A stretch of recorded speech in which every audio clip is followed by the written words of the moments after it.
Hello everyone, this is me Syed Asma and today we are going to discuss about C++ operators. इससे पहले भी हमने C++ की एक जो है प्लेलिस्ट स्टार्ट की हुई है जिसके आज हम इस पोर्शन में हैं कि C++ ऑपरेटर को डिफाइन करें। जैसे हमारे पास सबसे पहले ऑपरेटर हैं क्या, बेसिकली ये दो वैल्यूज़ को आपस में जो है जोड़ने के काम आती हैं ताकि हम लोग कोई भी एक वैल्यू प्रिंट करा सकें या उसकी आउटपुट निकाल सकें। जैसे कि यहाँ पर आपको नीचे नज़र आ रहा होगा, यहाँ पर अरिथमेटिक ऑपरेटर अप्लाई किया गया है, दैट मीन्स कि प्लस का ऑपरेटर। ओके, यहाँ पर जो प्लस है वो एक ऑपरेटर है और बाकी तमाम जो है वो इसके ऑपरेंड्स हैं। और यहाँ अगर इंट जो है ये डेटा टाइप है, एक्स जो है वेरिएबल नेम है और इसमें जो वैल्यू पुट की गई है 100 + 50 है।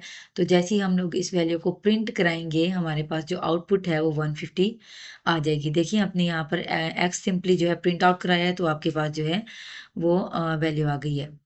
ठीक है, उसके बाद हम देखते हैं नेक्स्ट हमारे पास इसकी एग्जांपल है प्लस सम 1 है, प्लस 250 है, सम 1 और सम 2 है। तो इस तरह की वैल्यूज़ जो हैं आपको नज़र आ रही हैं। अब हम नेक्स्ट ऑपरेटर की तरफ से चलते हैं जो कि हमारे पास अरिथमेटिक ऑपरेटर। अरिथमेटिक ऑपरेटर कौन से होते हैं और कहाँ-कहाँ यूज़ होते हैं, जैसे कि आपको यहाँ नज़र आ रहा है plus, minus, multiply, divide, mod, increment और डिक्रीमेंट ऑपरेटर। ये तमाम जो हमारे पास अरिथमेटिक ऑपरेटर आ जाते हैं। होप सो आपको इस चीज़ की समझ तो आ गई होगी कि दो नंबर्स को ऐड करना होता है, मल्टीप्लाई करना होता है, डिवाइड करना होता है, मॉड लेना होता है किसी नंबर का या फिर हमें किसी भी वैल्यू में इंक्रीमेंट या डिक्रीमेंट करना होता है। ओके, उसके बाद है हमारे पास int x is equal to 10 and int y is equal to 3। यहाँ पर आपको दो वैल्यूज़ दी गई हैं और उन दो वैल्यूज़ के ऊपर अरिथमेटिक ऑपरेटर अप्लाई किया गया है और उसको जो है प्रिंट करा दिया गया है। यहाँ पर फर्स्ट वैल्यूज़ की तो आपको समझ आ गई होगी, प्लस हो रहा है तो 13 इसकी वैल्यू है, आउटपुट होगी दूसरे की 17 होगी, तीसरे की 30 होगी। इसी तरह से मॉड की यहाँ पर हमारे पास 1 आ जाती है। नेक्स्ट हमारे पास int z is equal to 5। ठीक है, अब ये जो 5 हमने वैल्यू ली है हम चाहते हैं कि इसमें इंक्रीमेंट अप्लाई करें। तो इंक्रीमेंट का मतलब होता है 5 + 1 हो जाएगा ऑटोमेटिकली और यहाँ पर हमारे पास वैल्यू जो है 6 आ जाएगी। इस तरह से हमारे पास pre decrement sorry decrement operator है तो डिक्रीमेंट ऑपरेटर में ये होगा कि 1 माइनस हो जाएगा किससे, 5 से। ठीक है, सॉरी नहीं, अब 1 डिक्रीमेंट नहीं होगा, क्यों? क्योंकि हमारे पास ऑलरेडी जी की वैल्यू जो है वो 6 हो चुकी है, तो वो 6 में से ही 1 जो है माइनस कर देगा तो हमारा आंसर जो है आ जाएगा। उसके बाद चलते हैं हम लोग असाइनमेंट ऑपरेटर की तरफ। असाइनमेंट ऑपरेटर कौन-कौन से हैं? इंट है x इज इक्वल टू 10 और अब हम देखते हैं कि ये वैल्यू कैसे असाइन करते हैं। x इज इक्वल टू 10 ये हमारे पास एक असाइनमेंट ऑपरेटर है। ठीक है, अब यहाँ पर सेम है इसके किसके, x is equal to x plus 5 के। ठीक है, तो हम क्या करते हैं कि यहाँ पर हम ट्राई योरसेल्फ पे क्लिक करके देख लेते हैं कि इसकी आउटपुट आपको कैसे नज़र आती है। तो यहाँ पर जो इसकी वैल्यू होगी वो 15 होगी, क्यों? क्योंकि x प्लस 5 वो ऑटोमेटिकली कर देगा। x प्लस 5 जो है, x की वैल्यू क्या थी हमारे पास 10 थी, तो 10 प्लस 5 हो जाएगा और x की वैल्यू क्या हो जाएगी, 15 हो जाएगी। ओके, इस तरह से हमारे पास नेक्स्ट है कुछ असाइनमेंट ऑपरेटर। यहाँ पर नीचे आकर हम लोग देखते हैं x is equal to 5। As you know हम कोई भी वैल्यू असाइन करते हैं सिंपली ऐसे ही असाइन करते हैं। x plus is equal to 3 का मतलब होता है x is equal to x plus 3। इसी तरह से माइनस इक्वल टू का मतलब होता है x is equal to x minus 3। Multiply equal to का मतलब होता है x मल्टीप्लाई बाय 3 और x ओवर y जो होता है 3 जो होता है x बाय 3 हो जाता है। ठीक है, ये सारी वैल्यूज हमारे पास आ गई। इस तरह से हमारे पास एक कंपैरिजन ऑपरेटर है। ठीक है, कंपैरिजन ऑपरेटर में हम देखते हैं कि इसमें क्या-क्या चीज़ें होती हैं। कंपैरिजन अपने नाम से ही बता रहा है कि इसमें हम 2 वैल्यूज़ को कंपेयर कर रहे होते हैं। जैसे कि हमारे पास ग्रेटर देन है, लेस देन है, इक्वल टू है, नॉट इक्वल टू है। ठीक है, कंपैरिजन ऑपरेटर जो है वो बेसिकली 2 वैल्यूज़ को कंपेयर करने के लिए यूज़ होता है। इसमें प्रोग्रामिंग लैंग्वेजेज़ में यूज़ किया जाता है और ये आपको हेल्प करता है ताकि आप लोग डिसीजन ले सकें कि कौन-सा आपका आंसर ट्रू है और कौन-सा फॉल्स है या फिर कौन-सा ग्रेटर है, कौन-सा लेस है। इसी तरह से हमारे पास कुछ 0 और 1 की कंडीशन आती है, ट्रू और false, as you know boolean operator. और उसके अलावा जो है इफ एल्स का चैप्टर भी है हमारे पास जो कि हम आगे जाके देखेंगे। x इज इक्वल टू 5 है और y इज इक्वल टू 3 है तो x जो है ग्रेटर देन है y के।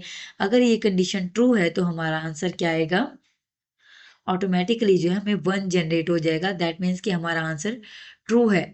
बट अगर ऐसा नहीं है, अब हम थोड़ा सा इसको डिफरेंट करके देखते हैं। हम जो है ये वाला ऑपरेटर लगा देते हैं तो हमारा आंसर जो है वो यहाँ आपको नज़र आ जाएगा, 0 आएगा बिकॉज़ हमारी कंडीशन जो है वो फ़ॉल्स है। ओके। यहाँ पर अब हमारे पास है, जैसे हम लोग असाइनमेंट ऑपरेटर के लिए सिंगल इक्वल यूज करते थे, इसी तरह से किसी भी दो वैल्यूज को कंपेयर करने के लिए कि वो इक्वल है, हम उसके लिए डबल इक्वल का साइन यूज करते हैं। इसी तरह से नेक्स्ट है हमारे पास नॉट इक्वल टू, यानी कि बराबर नहीं है, उसके लिए हम लोग नॉट इक्वल टू यूज करते हैं। और ग्रेटर देन के लिए कौन सा, ग्रेटर आपको नजर आ रहा है, लेस देन है, ग्रेटर देन इक्वल टू है, लेस देन इक्वल टू है। होप सो ये जो है किसी तारुफ का मोहताज नहीं है। सो हम चलते हैं नेक्स्ट अपनी इसकी तरफ। तो int age is equal to 18 है। ओके। अगर किसी भी स्टूडेंट की एज 18 है, ए ग्रेटर देन 18 है, तो हमारे पास आंसर ट्रू आएगा, यानी कि 1 आएगा। अगर लेस है तो वो हमारे पास 0 आ जाएगा। चलते हैं हमारे लॉजिकल ऑपरेटर की तरफ कि लॉजिकल ऑपरेटर कौन कौन से हैं और कहाँ कहाँ यूज होते हैं। लॉजिकल ऑपरेटर का आपको पता है कि हमारे बुलियन ऑपरेटर्स होते हैं, दैट मीन्स एंड और नॉट। उम्मीद है ये सब आपने पहले भी इनका नाम सुना होगा। यहाँ पर जो एंड ऑपरेटर होता है, इसमें ये चेक किया जाता है कि अगर हमारी एक भी कंडीशन ट्रू है, ठीक है, तो सॉरी, हमारी अगर दोनों कंडीशंस ट्रू हैं तभी हमारा आंसर जो है वो ट्रू आता है, अदरवाइज हमारा आंसर फॉल्स आता है। जैसे कि यहाँ पर हमारे पास कंडीशन है एक्स जो है वो लेस देन 5 है, एक्स जो है वो लेस देन 10 है। हम यहाँ पर थोड़ा इसको ट्राई करके देख लेते हैं ताकि आपकी अंडरस्टैंडिंग जो है वो सही हो। एक्स की वैल्यू जो है वो 5 है और वाई की वैल्यू जो है वो 3 है। ठीक है। अब यहाँ पर हम कहते हैं कि एक्स जो है वो ग्रेटर देन है 3 के, ठीक है, और एक्स जो है इसी तरह से लेस देन है 10 के। ठीक है। अब यहाँ पर हमारे पास ट्रू होगी कंडीशन, क्यों, क्योंकि हमारे पास दोनों कंडीशन जो है वो ट्रू हैं, तो हमारा रिटर्न क्या आएगा, आंसर 1 आएगा। ठीक है। इसी तरह से यहाँ पर आपके पास और ऑपरेटर है, और में क्या होता है 0+1, दैट मीन्स कि अगर कोई एक कंडीशन भी ट्रू होगी तो हमारा आंसर जो है वो ट्रू होगा, अदरवाइज हमारा आंसर फॉल्स होगा। इसी तरह से एंड पे हमारे पास नॉट ऑपरेटर है, ये टर्म मतलब इनवर्स भी होता है कि अगर आपकी वैल्यू जो है वो 0 है तो उसका आंसर 1 कर देगा। जैसे कि यहाँ पर दोनों कंडीशन अगर ट्रू है, ठीक है, और इसका आंसर जो है वो ट्रू आता है, यानी कि 1 आता है, तो ये जो टर्मिनेटर लगा हुआ है, ठीक है, ये क्या करेगा, इसको इन्वर्स कर देगा और इसको 0 की वैल्यू में चेंज कर देगा। Got it. उसके बाद हम लोग प्रेसिडेंस की तरफ आते हैं। प्रेसिडेंस ऑपरेटर कौन कौन से होते हैं हम देख लेते हैं।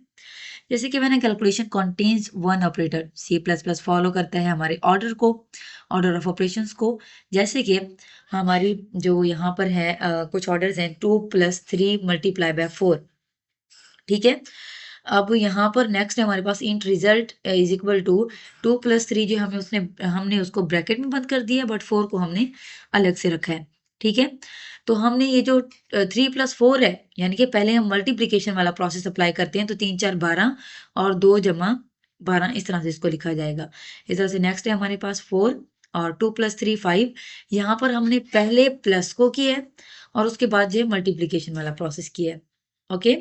तो हमारे पास रिजल्ट क्या आएगा, एज इट इज ये फर्स्ट वाली कंडीशन अप्लाई करेगा, 2+3 पहले इसको मतलब सॉरी इसको पहले 3 मल्टीप्लाई बाय 4 करेगा, जो आंसर आएगा उसको 2 में प्लस कर देगा। इस तरह से रिजल्ट 2 में पहले क्या करेगा, हमारे पास जो वैल्यू ब्रैकेट में बंद है यानी कि मल्टीप्लीकेशन में बंद है, पहले उनको प्लस करेगा, 2+3 5 कर दिया उसने, और फिर उसने उसको मल्टीप्लाई कर दिया। Got it. नेक्स्ट जिस तरह से हमारे पास नेक्स्ट ऑपरेशन ऑर्डर है, पैरेंथेसिस होते हैं, इसको फर्स्ट पे हम प्रेफरेंस देते हैं, मल्टीप्लिकेशन डिवीजन, और फिर उसके बाद मॉड होता है, प्लस फिर माइनस होता है, और उसके बाद पहले ग्रेटर देन को देखा जाता है, फिर उसके बाद लेस को देखा जाता है, फिर ग्रेटर इक्वल को देखा जाता है, फिर लेस इक्वल को देखा जाता है। इसी तरह से हमारे पास एंड और नॉट ऑपरेटर आ जाते हैं। सो ये थी हमारी एक शॉर्ट सी वीडियो ऑपरेटर्स के बारे में। अगर इसी तरह की वीडियोस और मोर इन्फॉर्मेशन के लिए आप हमारे चैनल को सब्सक्राइब करें, इस प्लेलिस्ट को देखते रहें और अपने कमेंट्स लाजमी देते रहें, क्योंकि आपके कमेंट्स की वजह से ही हमें रिव्यूज़ मिलते हैं कि आपको क्या चीज़ पसंद आ रही है और कहाँ आपको प्रॉब्लम हो रही है। Thank you so much. अल्लाह हाफिज़।